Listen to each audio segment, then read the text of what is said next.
Temperamentals, and actually just an amazing new play. And it's actually, temperamental was a code word for a gay man in the early 1950s. This happens in Los Angeles, and it's pre-Stonewall, and it's about the gay movement and coming out. It has Rudy Grinrich, the designer of the thong and the topless bathing suit, Christopher Isherwood, Vincent Minnelli shows up, the House of Un-American Activities Committee, and at the front of it is two men, Harry Hay and Rudy Grinrich, who have a long love affair, but they also change the world when it comes to gay rights. The name of the play, The Temperamentals, and we have two of the stars here, Conrad Frank, who plays Rudy.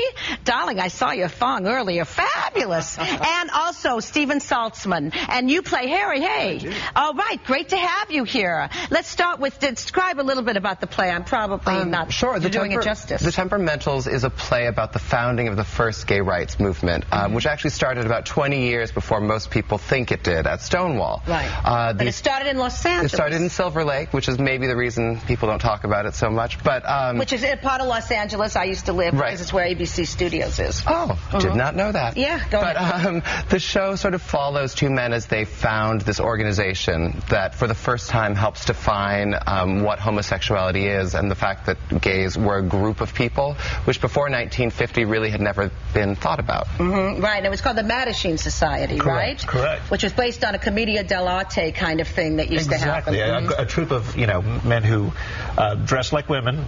They drank a lot, and they parodied the follies of king and church. Right, and you can see it before The Hunchback of Notre Dame and other movies set at that time. But anyway, move up to the 50s in Los Angeles, and you had Harry Hay, who was part of the Communist Party, but then moved over to help the gay movement. Exactly, he actually left the Communist Party to unite with his brothers and to help them define why they were here, what their purpose was. And it's very dramatic, because he ends up being part of the House of Un-American Activities witch hunts. He does testify in front of the committee. Yes. Incredible. And then some other famous people show up. You and I share such a great love of old Hollywood. You have some pretty amazing people who show up in this play. Vincent Minnelli is approached. We discussed Christopher Isherwood, because early on in the movement they really wanted to have a famous person that would stand behind the cause and help give the cause a name to people, because the general American populace didn't understand that gays were a group of people, that they even really existed. So they had really hoped at first that they could have someone that would stand up for the cause and give name to the movement. Right. So this is an amazing show. I mean, William Haynes was around, George Cukor was around, a lot of gay people were around, but they didn't want to get their names out there. Bob Mackey was working with Rudy, with Edith Head. Oh, so much to talk about, but it's all right there on stage. Here's how you can see it, directed beautifully by Alan Sawyer. This is it now through December 18th. The New Conservatory Theater Center in San Francisco. Please go to www.nctcsf,